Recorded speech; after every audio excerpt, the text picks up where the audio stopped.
ఓం నమ శివాయ. అందరికీ నమస్కారం అండి. 2026 ఆగస్టు 12 బుధవారం రోజున అతి శక్తివంతమైనటువంటి ఆషాఢ అమావాస్య రానుంది. ఈరోజు శక్తివంతమైన సూర్యగ్రహణం కూడా ఏర్పడబోతుంది. అయితే ఈ అమావాస్య రోజున ఎవరైతే బియ్యం డబ్బాలో ఇది ఒక్కటి వేస్తారో అలాంటి వారు ఇంట్లోకి ధనం అనేది విపరీతంగా దూసుకు వస్తుంది. అంతేకాదు వారి జీవితంలో ఉండే అనేక రకాల కష్టాలు సమస్యలు కూడా తొలగిపోతాయి. కోరినంత ధనం వస్తుంది. ఎందుకంటే ఈ యొక్క అమావాస్య రోజు చాలా శక్తివంతమైన వంటిది. గ్రహణం కూడా సంభవించనుంది. కానీ ఈ గ్రహణం అనేది భారతదేశంలో కనిపించదు. కాబట్టి ఈ అమావాస్య రోజున చేసే ప్రతి చిన్న పరిహారం, ప్రతి చిన్న పూజ కూడా చాలా గొప్ప ఫలితాలను ఇస్తుంది.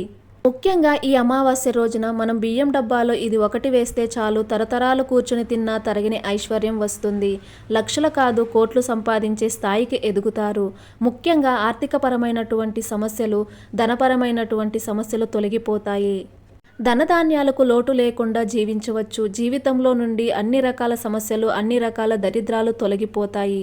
చేతి నిండా డబ్బు నిలుస్తుంది. మరి ఇంతకీ అమావాస్య రోజు బియ్యం డబ్బాలో ఏం వేయాలో ఈ వీడియోలో చాలా వివరంగా తెలుసుకుందాం. ముందుగా ఈ వీడియోకి ఒక లైక్ కొట్టి ప్రతి ఒక్కరూ ఓం నమ శివాయ అని కామెంట్ చేయండి. ఇక ఈరోజు బియ్యం డబ్బాలో ఒక వస్తువునేస్తే చాలు, కష్టాలు బాధలు పోయి కూర్చుని తిన్నా తరగని ఆస్తి వస్తుంది అని శాస్త్రాలు చెప్తున్నాయి. ఈ అమావాస్య రోజున బియ్యం డబ్బాలో ఇది వేయడం వల్ల తప్పకుండా మీ తరతరాలు వారికి కూడా ఎప్పటికీ అన్నానికి కానీ ధనానికి కానీ లోటు అనేది రాదు. ప్రతి ఒక్కరి ఇంట్లో బియ్యం అనేవి చాలా సహజంగా ఉంటాయి. బియ్యం అనేది లేకపోతే మన మానవ మనుగడ అనేది కొనసాగదు. ఎంత బంగారం వెండి ఉన్నా, ఎన్ని వజ్ర వైడూర్యాలు ఉన్నా, ఎన్ని రకాల ఇతర ఆహార పదార్థాలు ఉన్నా కడుపు నిండా అన్నం తింటే వచ్చే తృప్తి అనేది ఏది తిన్నా రాదు అని చెప్పుకోవచ్చు. అలాంటి బియ్యం ప్రతి ఒక్కరి ఇంట్లో పుష్కలంగా ఉండాలి అన్న తరతరాలకు తరగని ఐశ్వర్యం ఉండాలి. ఇకపోతే మన ఇంట్లో ఎప్పుడూ కూడా లక్ష్మీదేవి ఆనంద తాండవం చెయ్యాలి, అన్నపూర్ణాదేవి ఇంట్లో తిష్ట వేసుకుని కూర్చోవాలి అన్న బియ్యం డబ్బాలో ఈ అమావాస్య రోజున ఇది వెయ్యాలి. అది ఏమిటి అంటే ముందుగా ఒక శుభ్రమైన తెలుపు రంగు వస్త్రాన్ని తీసుకోవాలి. ఆ వస్త్రంలో ముందుగా నలుపు రంగు గవ్వలను వెయ్యాలి.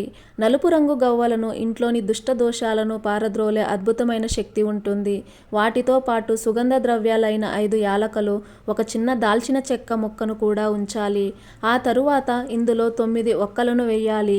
ఒక్కలు శుభకార్యాలకు సంకేతం కాబట్టి ఇవి చాలా ముఖ్యం. అనంతరం సాక్షాత్తు లక్ష్మీదేవికి ఇష్టమైన కొద్దిగా పచ్చకర్పూరాన్ని మరియు ఒక 6 తాజా వేపాకులను అందులో వెయ్యాలి. వేపాకులు దుష్టశక్తులను నిరోధిస్తాయి. ఈ వస్తువులన్నీ వేసిన తర్వాత ఆ వస్త్రాన్ని ఒక మూటలాగా గట్టిగా కట్టాలి. తర్వాత ఆ మూట మీద కుంకుమతో నీళ్లు కలిపి ఆ పేస్టుతో స్వస్తిక్ గుర్తును వేయాలి. అలా సిద్ధం చేసుకున్న ఆ మూటను మీరు నిత్యం వాడుకునే బియ్యం డబ్బాలో ఉంచాలి. అన్నపూర్ణాదేవి కొలువై ఉండే బియ్యంలో ఈ మూటను ఉంచడం వల్ల సకల దేవతల అనుగ్రహం కలుగుతుంది. ఇంట్లో ఉండే నెగిటివ్ ఎనర్జీ లేదా దుష్టశక్తుల చెడు ప్రభావం పూర్తిగా తొలగిపోతుంది. ముఖ్యంగా లక్ష్మీదేవి రాకకు అడ్డుకునే ప్రతిబంధకాలన్నీ తొలగిపోయి ఇంట్లో సానుకూల వాతావరణం ఏర్పడుతుంది. ఈ మూటను బియ్యం డబ్బాలో ఖచ్చితంగా ఒక వారం రోజుల పాటు అలానే కదల్చకుండా వదిలేయాలి. వారం రోజులు పూర్తయిన తర్వాత వచ్చే ఆదివారం రోజు కానీ బుధవారం రోజు కానీ ఆ మూటను బయటకు తీయాలి. ఆ తర్వాత ఆ మూటను మీకు దగ్గరలో ఉన్న ఏదైనా దేవాలయానికి తీసుకువెళ్ళి అక్కడ ఉన్న చెట్లకు ముడుపులాగా కట్టాలి. ఆ చెట్లకు కడుతున్న సమయంలో మీ మనసులోని కోరికను స్మరించుకుంటూ భక్తి శ్రద్ధలతో వేడుకోవాలి. ఇలా చేయడం వల్ల మీ కోరిక తప్పకుండా నెరవేరుతాయి. అలాగే మీ ఇంటి సిరి సంపదలు వెల్లువిరుస్తాయి. ముఖ్యంగా ధనధాన్యాలకు మీ జీవితంలో ఎప్పటికీ ఎలాంటి లోటు అనేది రాకుండా సకల శుభాలు కలుగుతాయి. కనుక అందరూ ఈ అమావాస్య రోజు బియ్యం డబ్బాలో ఈ మూటను వేసి శుభ ఫలితాలను పొంది సంతోషంగా జీవించండి. అలాగే చాలామంది బియ్యం విషయంలో చాలా అశ్రద్ధలు చేస్తూ ఉంటారు. బియ్యాన్ని ఎక్కువగా వండి ఆ వండిన అన్నాన్ని వృధా చేస్తూ ఉంటారు. అలా పొరపాటును కూడా చేయకూడదు. కాదని అలా చేస్తే అన్నపూర్ణాదేవి యొక్క ఆగ్రహానికి గురి కావాల్సి వస్తుంది. ఆ దేవికి ఆగ్రహం వస్తే ఇంట్లో ఒక మెతుకు కూడా మిగలదు. బియ్యానికి ధనానికి చాలా కరువు వస్తుంది. మన ఇంటి బియ్యంలో అన్నపూర్ణాదేవి, లక్ష్మీదేవి ఇద్దరూ కూడా కొలువై ఉంటారు. వారి అనుగ్రహంతోనే మనం కడుపు నిండా తినాలి అన్నా, మనకు నచ్చిన జీవితాన్ని అనుభవించాలన్నా సాధ్యమవుతుంది. వారిద్దరి అనుగ్రహం ఎల్లవేళలా మనపై ఉండాలి అంటే తప్పకుండా బియ్యం విషయంలో ఈ నియమాలు పాటించాలి. బియ్యాన్ని కాలు క్రింద వేసి పొరపాటును కూడా తొక్కకూడదు.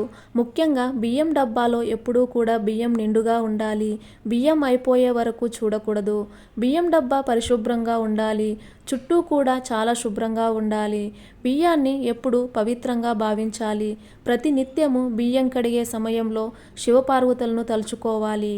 లేదా మీరు బియ్యం సంచిని కొత్తది తెచ్చుకున్నప్పుడు ఆ తర్వాత ప్రతిరోజు కూడా ఒక గుప్పెడు బియ్యాన్ని తీసి పక్కన పెట్టి మీరు ఓం నమఃశివాయ అనుకుని ఆ బియ్యాన్ని ఒక నెల రోజుల తర్వాత ఎవరికైనా దానంగా ఇస్తే నెల రోజుల పాటు అన్నదానం చేసినంత పుణ్యం కలుగుతుంది. ఈ వీడియో మీకు ఉపయోగకరంగా ఉంది అని మీకు అనిపిస్తే ఖచ్చితంగా ఒక లైక్ కొట్టి, ఇంకా కొంతమందికి ఈ వీడియో ఉపయోగపడాలి అని అనిపిస్తే ఖచ్చితంగా మీ ఫ్రెండ్స్ అండ్ ఫ్యామిలీ మెంబర్స్కి షేర్ చేయండి. సబ్స్క్రైబ్ చేయడం మాత్రం అస్సలు మర్చిపోకండి. ఓం నమః శివాయ.